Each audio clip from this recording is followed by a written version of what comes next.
They're boycotting. Uh-oh, I said that on the internet. Jaya Radha Madhava Punjabi Hari.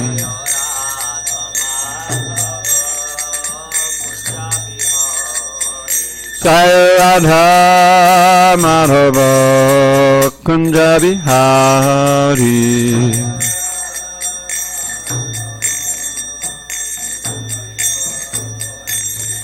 Gopi Jana Vallabha Girivaradhari.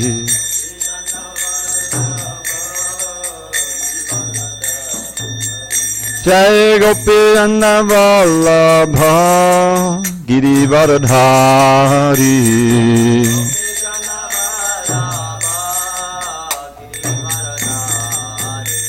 Yashodanandana Prajajana Ranjana.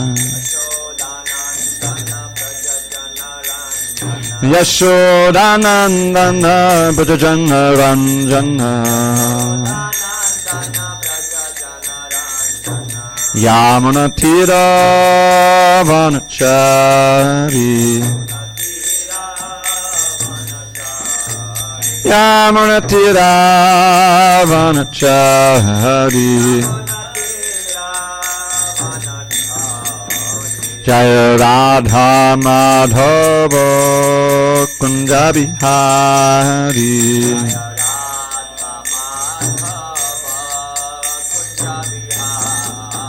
Jaya Radha Madhava Kunjabi Hari.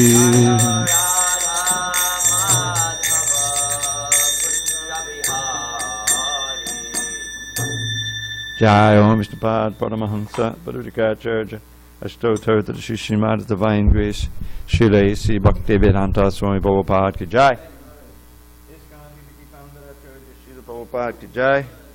Jai Om Vishnupad Paramahamsa Padurikacharya Ashtotar to the Srimad Divine Grace Srila Bhakti Siddhanta Saraswati Thakur Ki Jai. Ananda Koti Vaishnavinda Ki Jai. Namacharya Srila Haridas Thakur Ki Jai. Grantaraj srimadbhagavatam Jai. Jai. All glories to the assembled devotees. All glories to the assembled devotees. All glories to the assembled devotees. All glories to Shri Guru and Gauranga.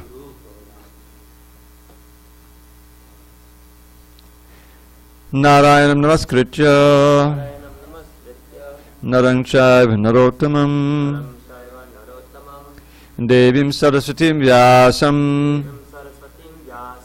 Tato Jai Mudirayet. Before reciting the Srimad Bhagavatam, which is our very means of conquest, we should offer our respectful obeisances unto Lord Narayan, the Supreme Personality of Godhead, unto Narayan Rishi, the supremest human being, unto Mother Saraswati, the Goddess of Learning, unto Srila Vyasadeva, the author, and unto Srila Prabhupada, the translator, commentator, and our spiritual master. Nashtaprayesha Bhadreshu Nityam Bhagavata Sevaya Bhagavatyuttama Shloke Bhakti Bhavati Naishtaki. By regular attendance in classes on Srimad Bhagavatam and by rendering devotional service to the pure devotee, all that is inauspicious within the heart is destroyed almost to nil, and loving devotion to the Supreme Lord, who is glorified in transcendental songs, is established as an irrevocable fact. Can you move that a little bit so it's directly, it's a little, just, yeah, right, thank you. High humidity today, something. Okay. Om Namo Bhagavate Vasudevaya. Om Namo Bhagavate Vasudevaya. Om Namo Bhagavate Vasudevaya. On this 18th day of August 2018 in SanDiego, we're reading from Srimad Bhagavatam, translation and commentary by His Divine Grace A.C. Bhaktivedanta Swami Prabhupada. We are still in Canto 4, the creation of the fourth order. Chapter 4, Sati quits her body. Text number 26. Evang swadeham mahatam mahiyasa Muhu samaropitam ankam adarat. Jihasati dakshurushamanasvini. Tadhara gatre shunilagni dharanam. Evam swadeham mahatam mahisa. Muhu samaropitam ankam ararat. Jihasati dakshurushamanasvini. Tadhara gatve sanilagni dharanam. Evam swadeham mahatam mahisa. Muhu samaropitam ankam adarat. Jihasati dakshurushamanasvini. Dadhara gatve swanilagni dharanam.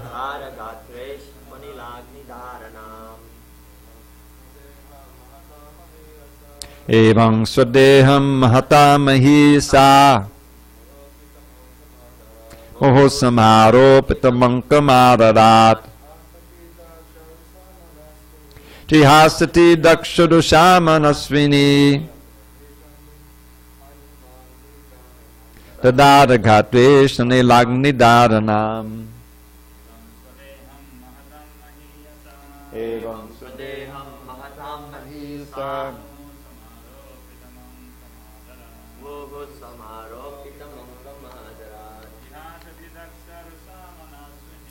Jihasati dakshurushamanasvini. Tadhara gatve sanilagni dharanam. Damodar. Evam swadeham mahatam mahisa. Muhu samaropitam ankam adarat. Jihasati dakshurushamanasvini.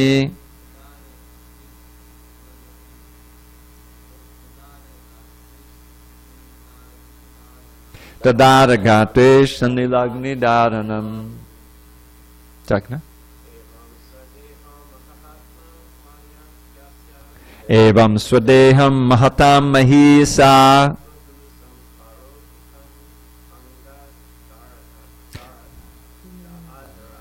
Muhu samaropitam ankam adarat. Jihasati dakshurushamanasvini.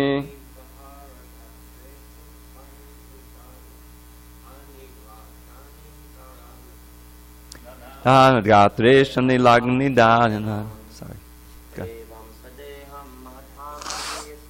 Evam swadeham mahatam mahisa. Muhu samaropitam ankam adarat. Jihasati dakshurushamanasvini. Tadhara gatve swanilagni dharanam. Evam swadeham mahatam mahisa.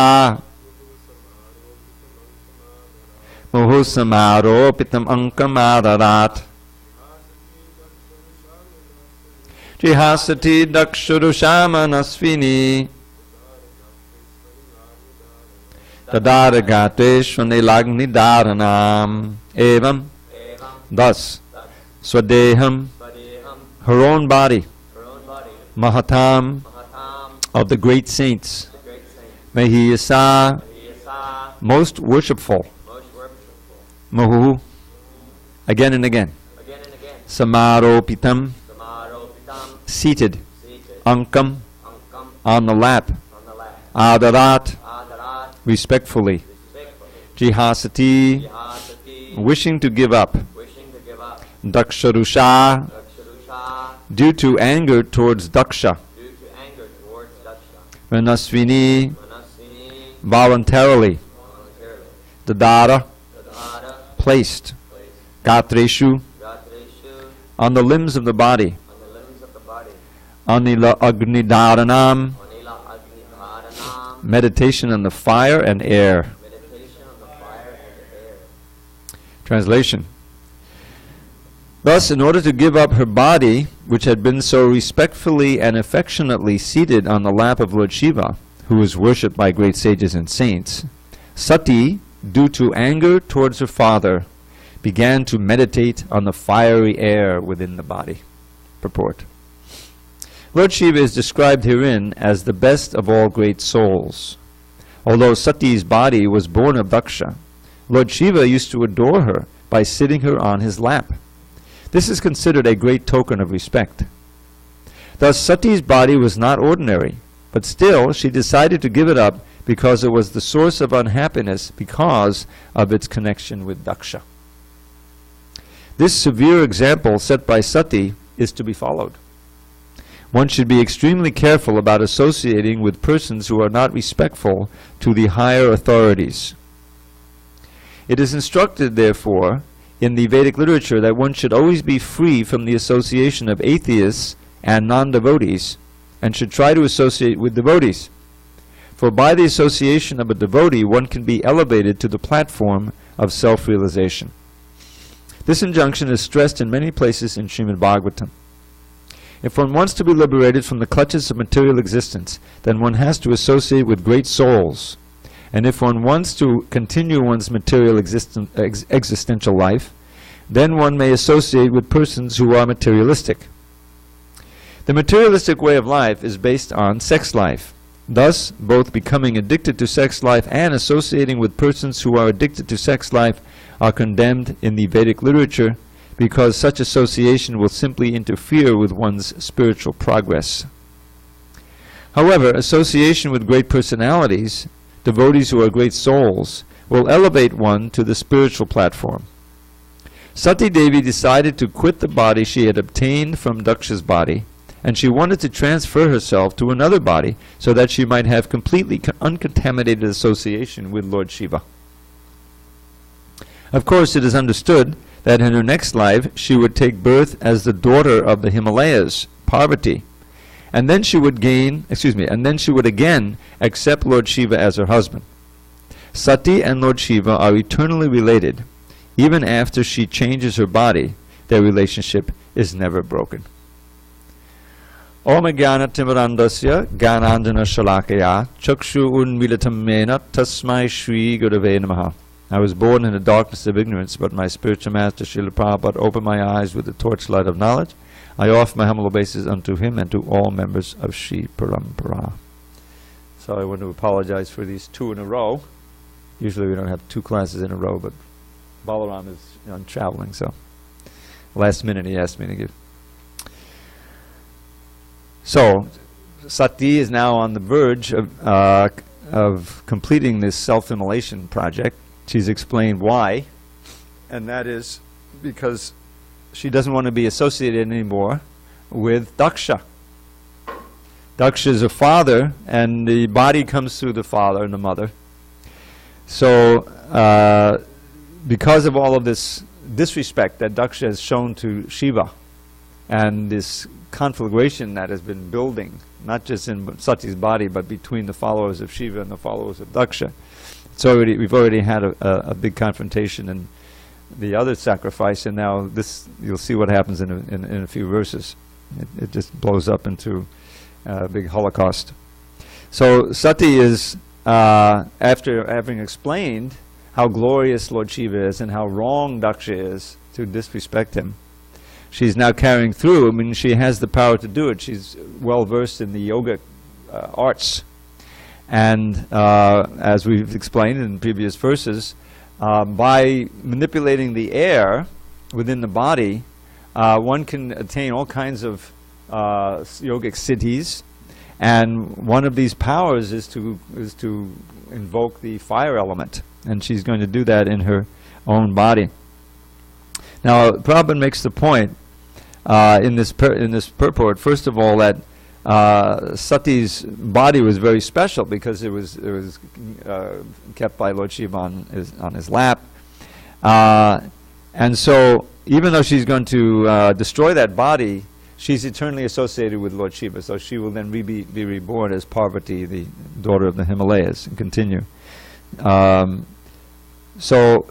Prabhupada makes the point of how important it is in our own bhakti yoga process to be very careful of our association.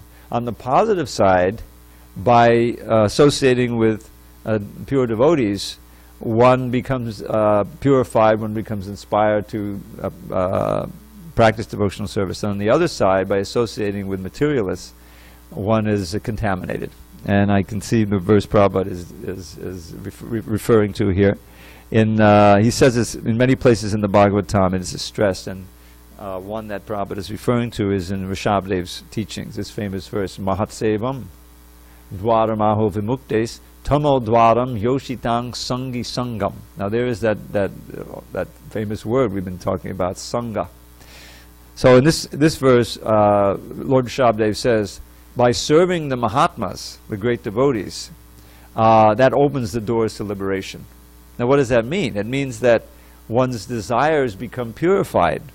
One's attachments to this world, which are like knots or hard, very strong ropes, as Lord Kapiladev says, are weakened and ultimately severed.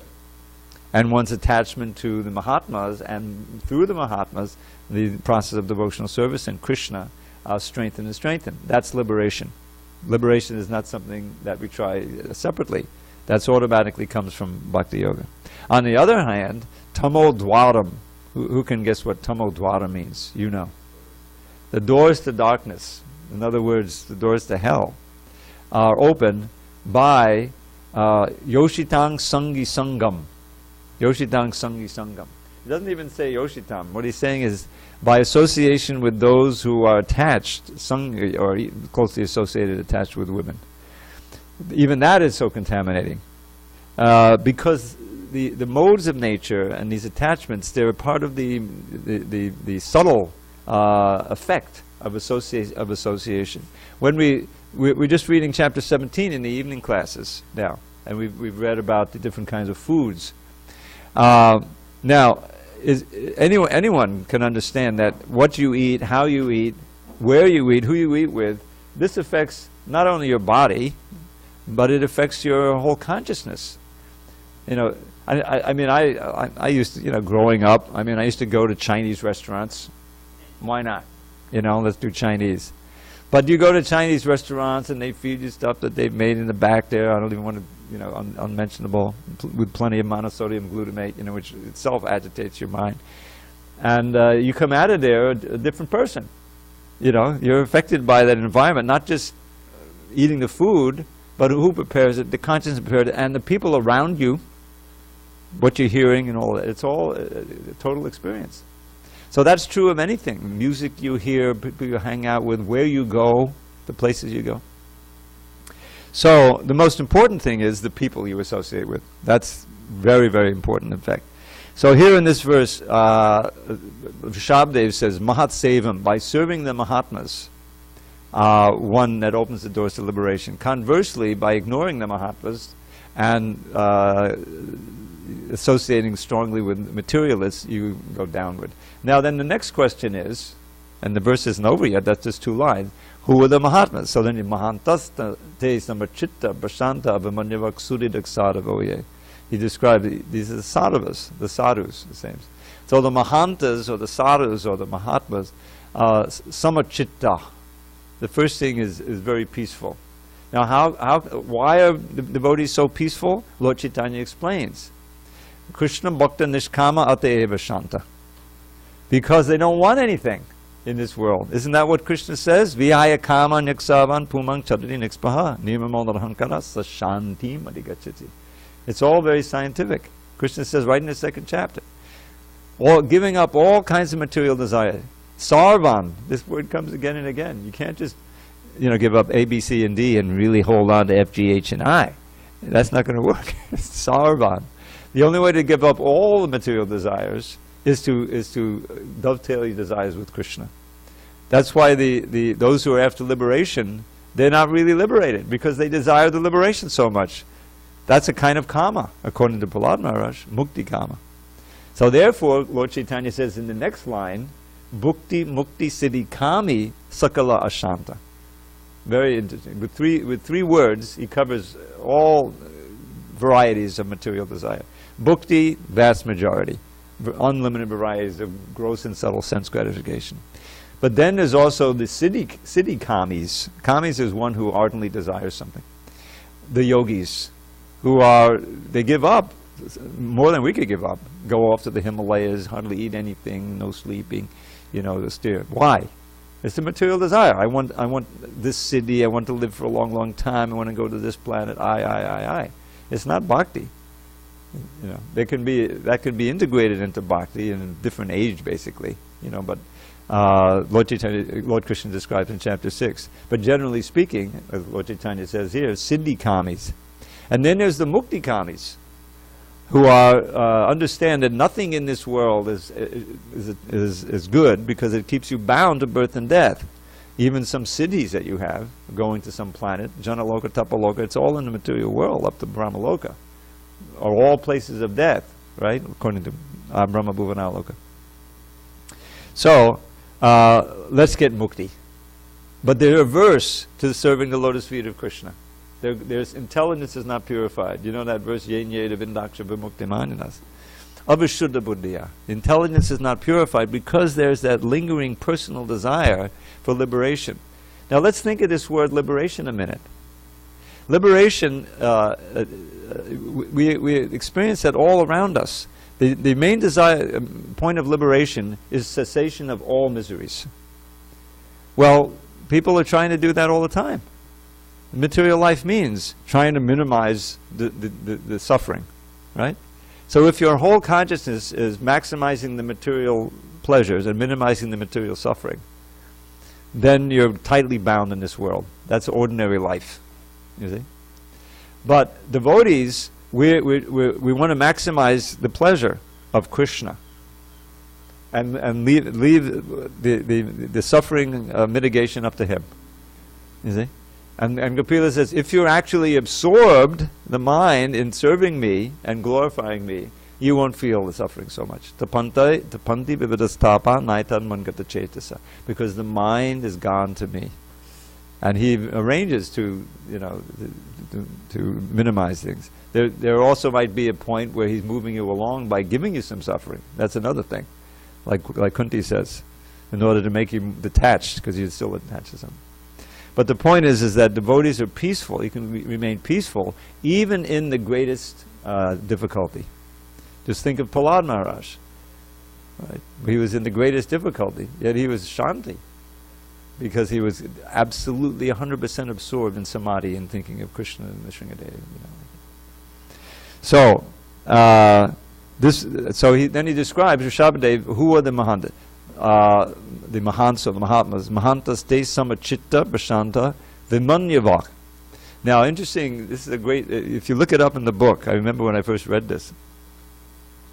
Vimanyavak means without any envy, without any anger at others, free of enmity.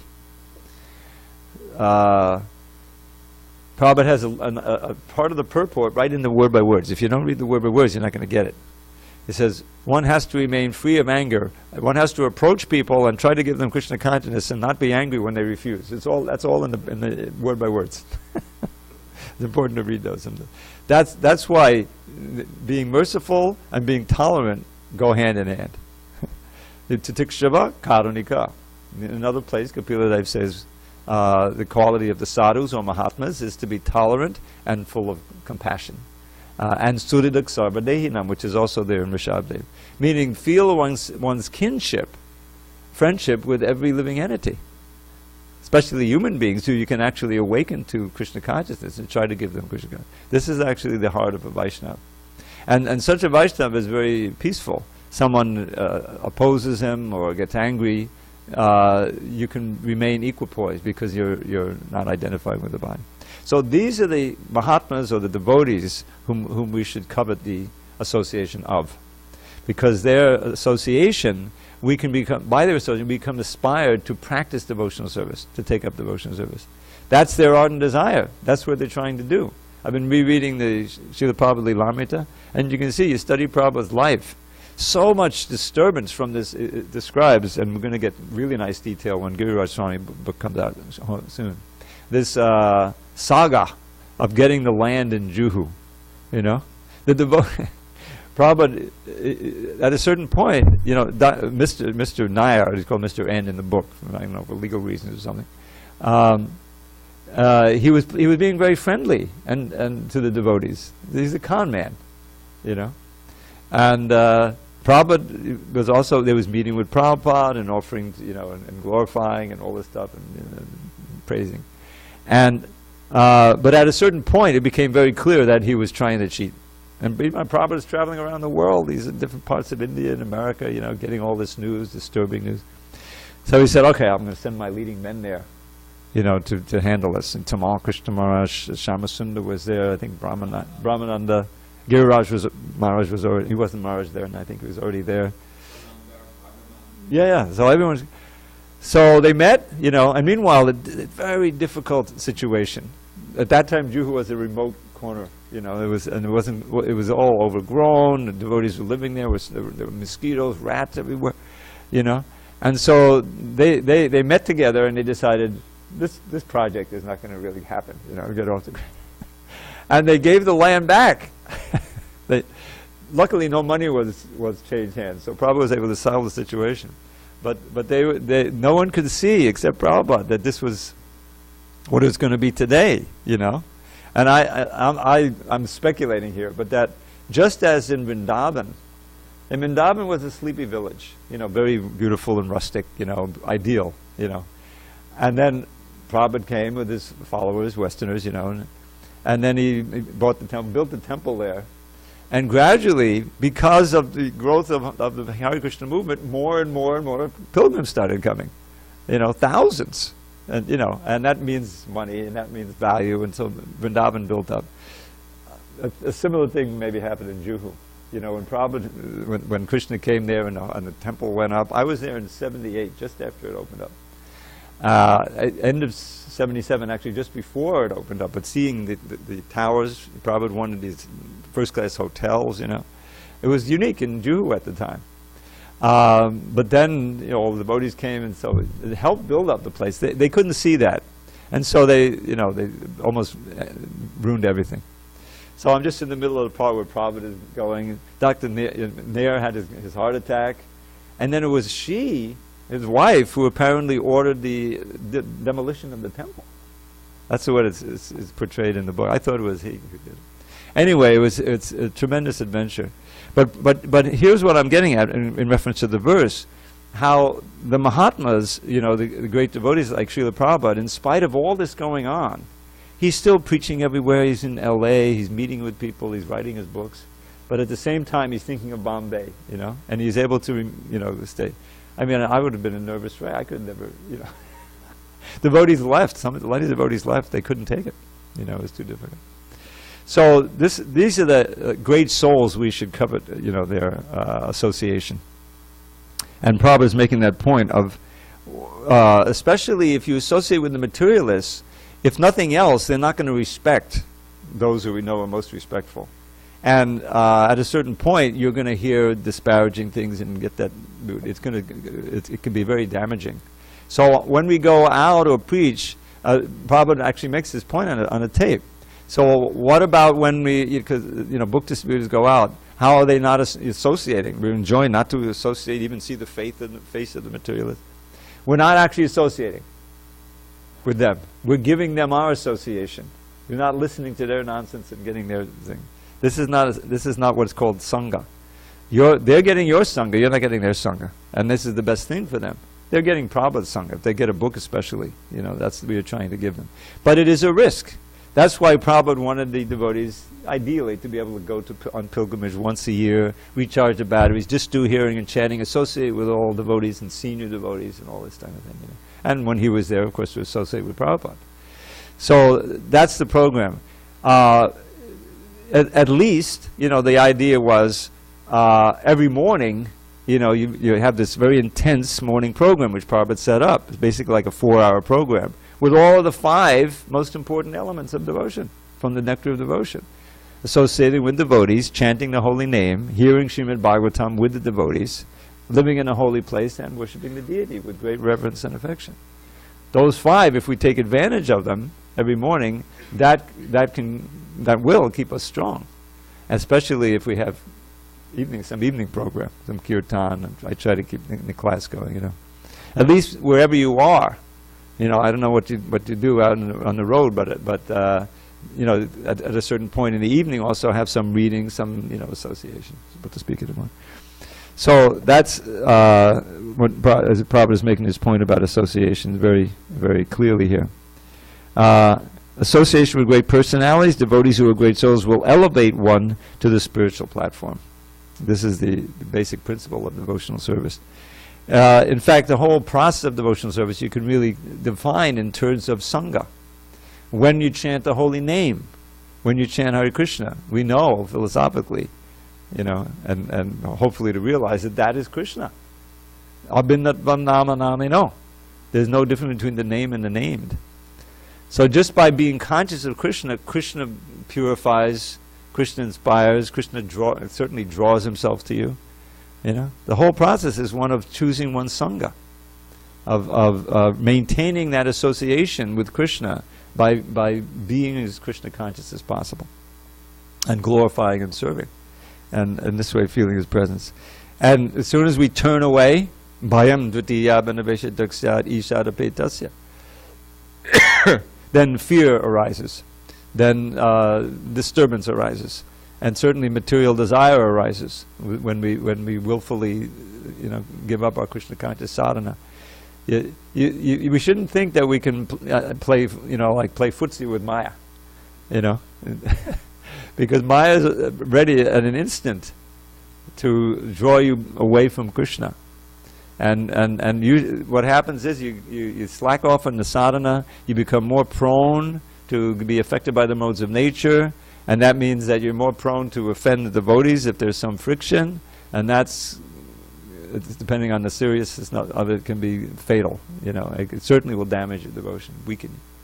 So we have so many unlimited instructions every morning. We reiterate the 10 offenses, so many things, and we should take advantage of this great opportunity of associating with the devotees, with Krishna, with the holy name, and really become spiritually strong in this way.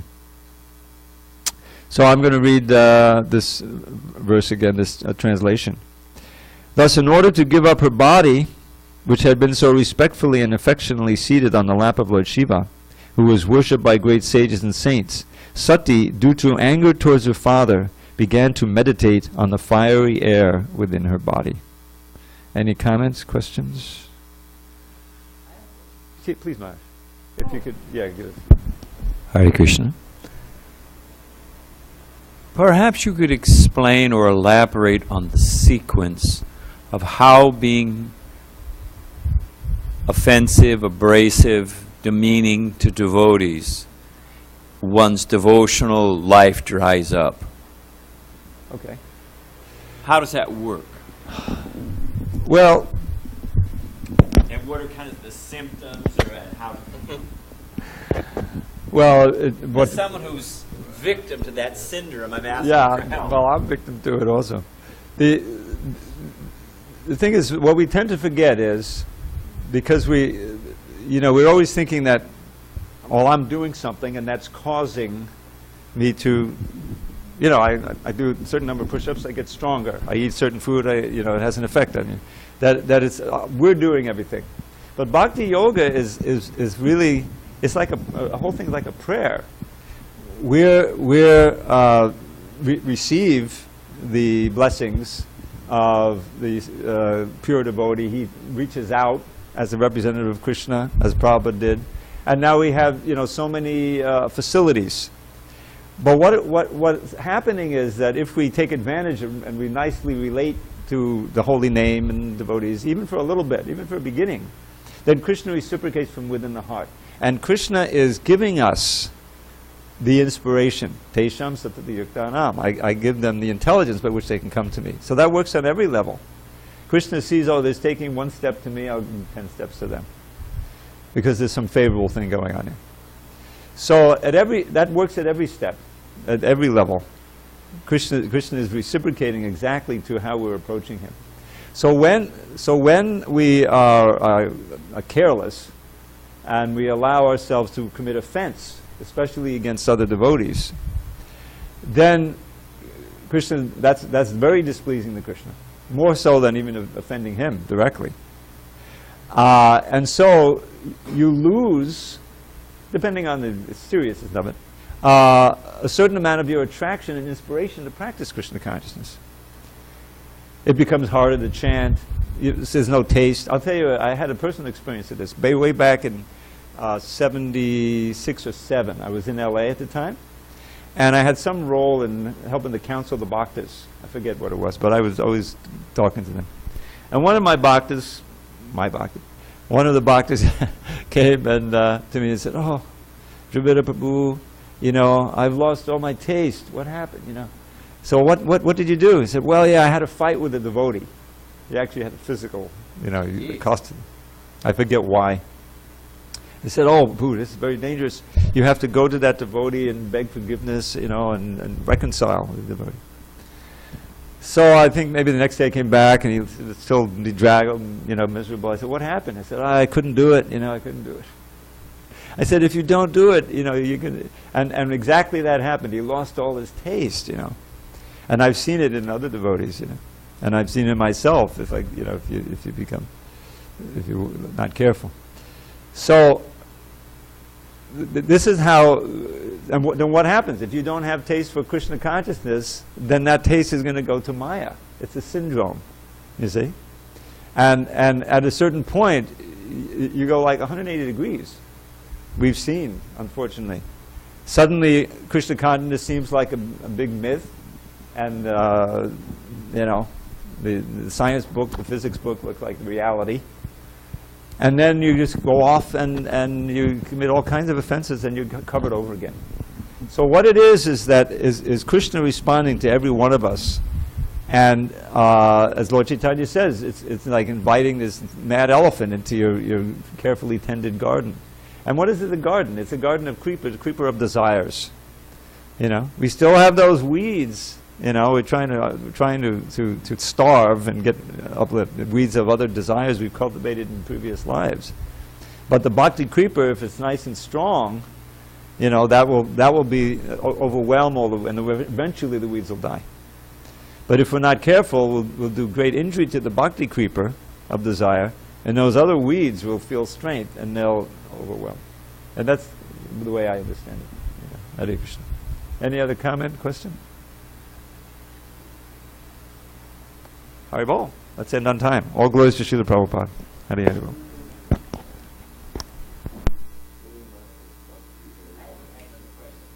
Okay, I can. 4.